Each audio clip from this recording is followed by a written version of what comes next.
ஸ்ரீமதே ராமானுஜாய நமஹ. ஸ்ரீமத் வரவரமுனையே நமஹ. மூவரில் முதல்வர் அப்படின்னு ஒரு சின்ன தலைப்பு.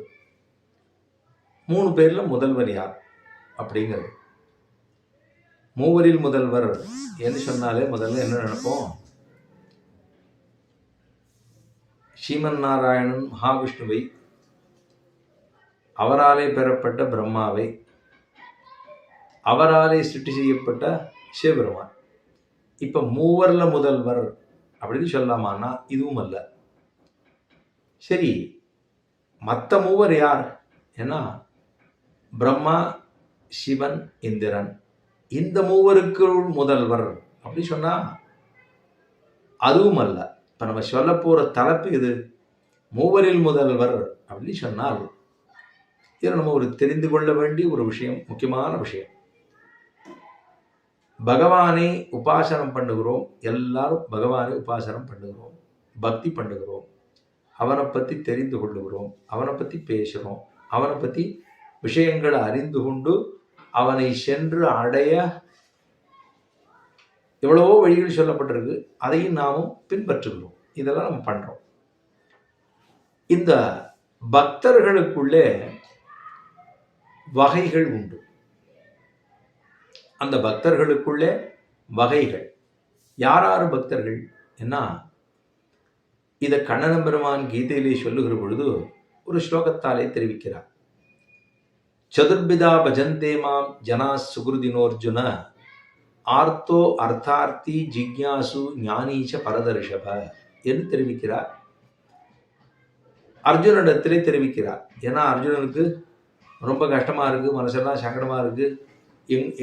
எனக்கு சொல்லிக் கொடுத்தவாளை, என்னுடைய பந்துக்களை, என்னுடைய பெரியப்பா பிள்ளைகளை, இவர்களையெல்லாம் எதிர்க்கணும்னா எனக்கு இந்த ராஜ்யம் வேணுமா அப்படின்னு ரொம்ப வருத்தப்பட்டு கேட்கிறான் எம்பெருமானிடத்துல. இப்ப பெருமாள் அவனுக்கு உட்காத்தி வச்சு இப்படி ஒரு சிஷ்யன் கிடைச்சானேன்னு விட்டேனா பார் அப்படின்னு சொல்லி அவனை மேலே ஏறி உட்காத்தி வச்சு அவனுக்கு அத்தனை உபதேசம் பண்ணினான் எம்பெருமான்.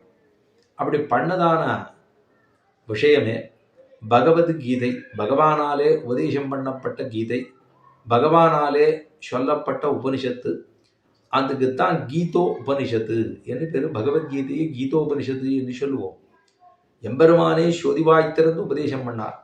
அதுல ஒரு முரட்டுத்தனம் இருக்கும்போது எம்பெருமான் சொல்றான் அப்படின்னு சொன்னா நமக்கு புரிஞ்சிருமா? அது பெரியவர்களுக்கு, பூர்வாச்சாரர்களுக்கு புரியும்.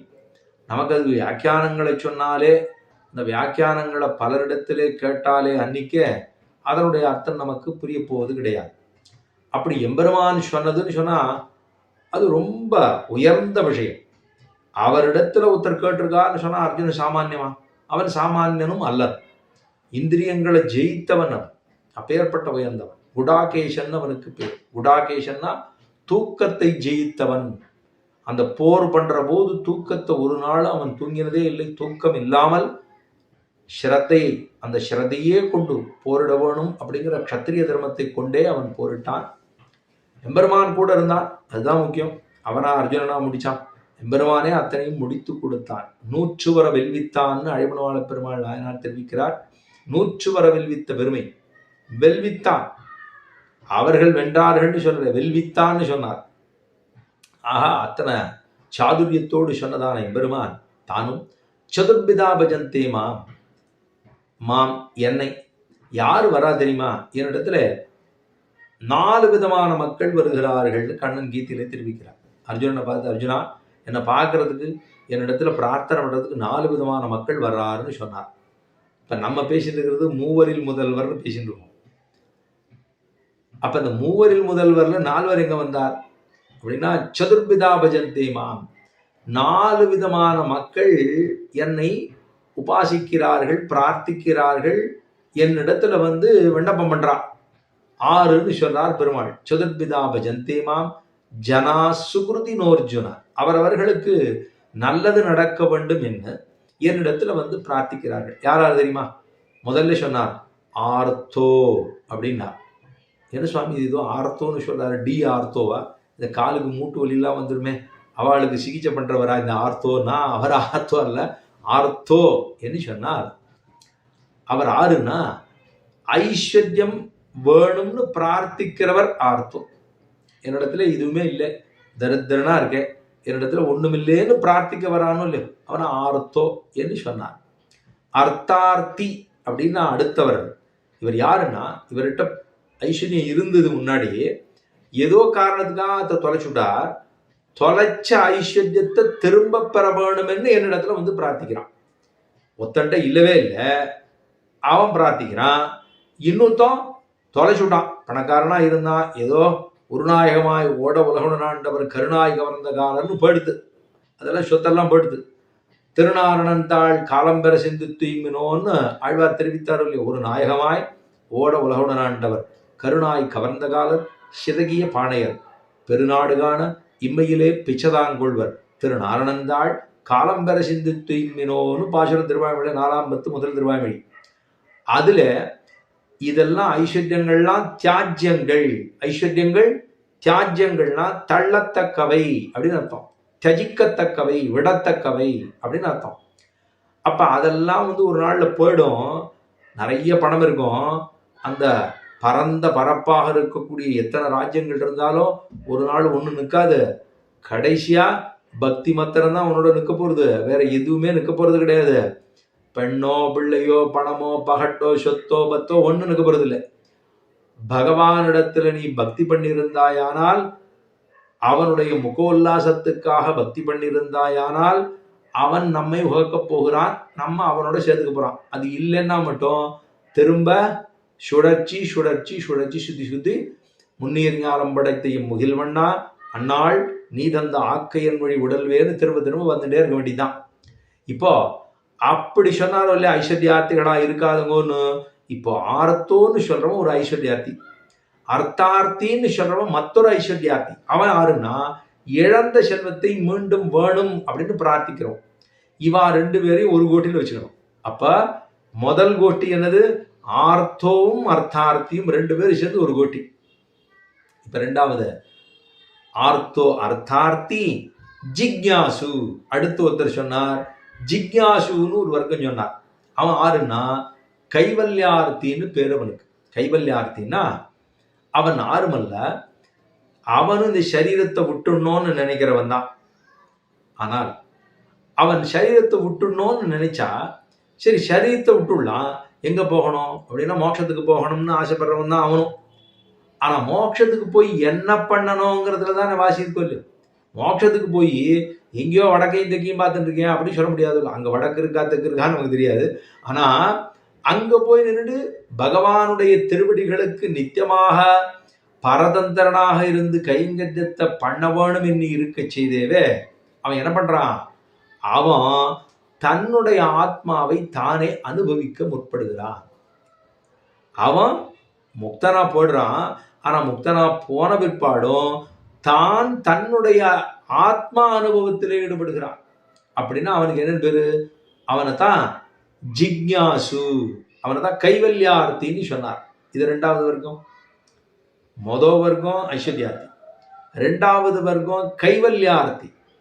அப்ப முதல் வர்க்கம் உலகத்தில் இருக்கக்கூடிய இன்பங்கள், இதுல இருக்கக்கூடிய பொருள்கள், இதுல இருக்கக்கூடிய வாசனை, இதுல இருக்கக்கூடியதான விஷயப்பிராவண்யம்.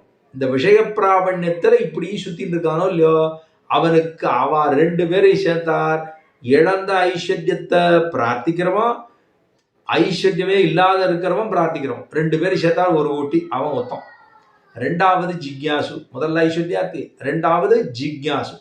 மூணாவது சொன்னார் ஞானி அப்படின்னு சொன்னாரோ இல்லையோ. அந்த ஞானிங்கிறவன் ஆறு என்ன, பகவல்லாபார்த்தி. பகவல்லாபார்த்தின்னா பகவல்லாபம் அப்படின்னு சொல்றது இது பகவானுடைய முகோல்லாசம்னு பேர். அதுதான் பகவானுடைய திருமுக மண்டலம்.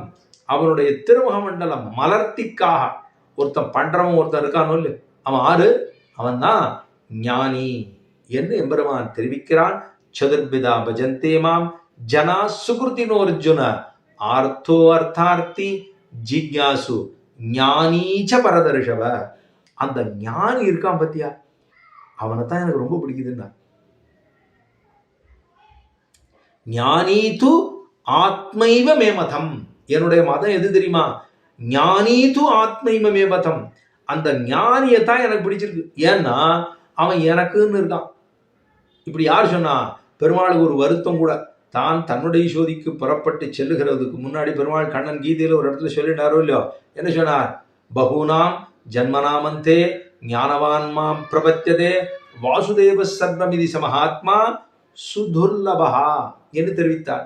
வாசுதேவ சர்வமிதி பகூனாம் ஜன்மனாமந்தே, பகூனாம் எத்தனையோ ஜன்மங்களுக்கு பிற்பாடு ஏதோ ஜங்கமமா இருந்திருக்கும், ஸ்தாவரமா இருந்திருக்கும், தாழ்ந்த ஜாதியாக இருந்திருக்கிறோம். தாழ்ந்த ஜாதினா மனுஷ ஜாதி விட்டுட்டோம்னா மித்த எல்லாம் தாழ்ந்த ஜாதி தானே.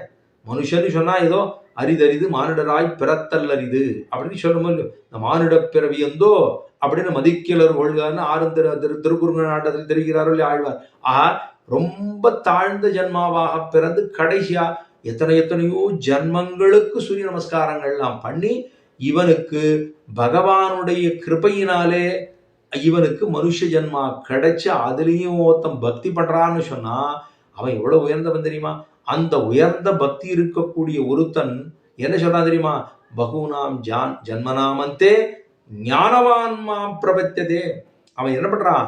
ஞானம் இருக்கின்றபடியினாலே பிரபத்தியதே, என்னிடத்திலே புத்தி பண்ணுகிறான், என்னையே விரும்புகிறான். என்னை தவிர வேறொரு இடத்திலே அவனுக்கு இஷ்டம் இருந்ததில்லை. என்னை பிரிந்தால் துக்கம், என்னோடு இருந்தால் இஷ்டம். இஷ்டப்பிராப்தி அனிஷ்ட நிவர்த்தினா என்ன தெரியுமோ?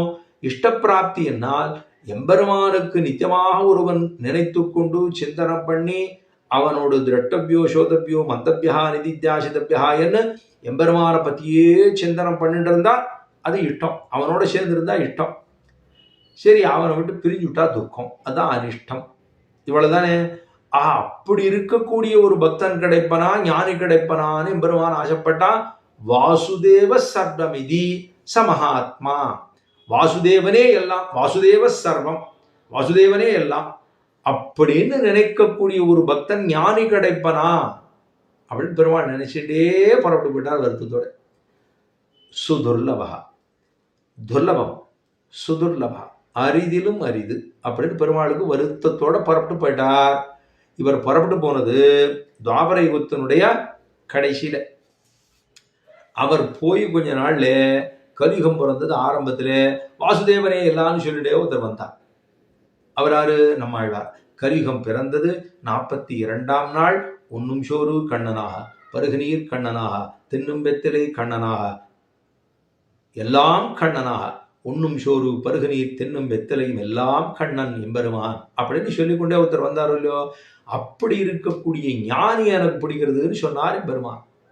அப்போ யாரு முதல்வனாக இருக்க முடியும்? மூவரில் முதல்வன் அப்படின்னு சொன்னா ஐஸ்வர்யார்த்தி முதல்வனா? இல்லை. சரி, கைவல்யார்த்தி முதல்வனா? இல்லை. யாரு முதல்வன்னா? பகவல்லாபார்த்தின்னு சொல்லப்படுகிற பகவானே எல்லாம் அப்படின்னு சொல்லப்படுகிற ஒரு ஞானி இருக்கானோ இல்லையோ, அவனே முதல்வன். மூவரில் முதல்வன் யாரு? நம்ம சொன்னது மூவரில் முதல்வன் பிரம்மாவா விட்டுவா சிவனா அதெல்லாம் பேச வேண்டாம், அது பெரியவர் ஆறுன்னு நமக்கே தெரியும். ரெண்டாவது, சரி பிரம்மாவா சிவனா இந்திரனா அதுவும் வேண்டாம். மூவரில் முதல்வனாய ஒருவனை உலகம் கொண்டார் அப்படின்னு கோவினை குடந்தை மேய குருமணி திரளை இன்பப்பாவினை அப்படின்னு பச்சைத்தேனை என் சொல்லி புகழ்வன் நானேன்னு ஆழ்வார் திருக்குறுந்தாண்டகத்திலே தெரிவிக்கிறார். ஆஹா, மூவரில் முதல்வனாய ஒருவன் அப்படின்னு சொன்னா அது அங்க எம்பெருமான். ஆனா இங்கே மூவரில் முதல்வன் சொன்ன ஆறு ரொம்ப முக்கியமா இருக்கக்கூடிய ஞானி யாரு என்று சொல்லி பார்த்தால் அவன் பகவல்லாபார்த்தின்னு சொல்லப்படுகிற பரம பாகவதனே, மோட்சத்தில் ஆசை எடுக்கக்கூடியவனாக இருக்கக்கூடியவனே முதல்வன் அப்படிங்கிறதை தெரிந்து கொள்வோமாக. ஆழ்வார் திருவடிகளே சரணம், எம்பெருமானார் திருவடிகளே சரணம், ஜீவ திருவடிகளே சரணம்.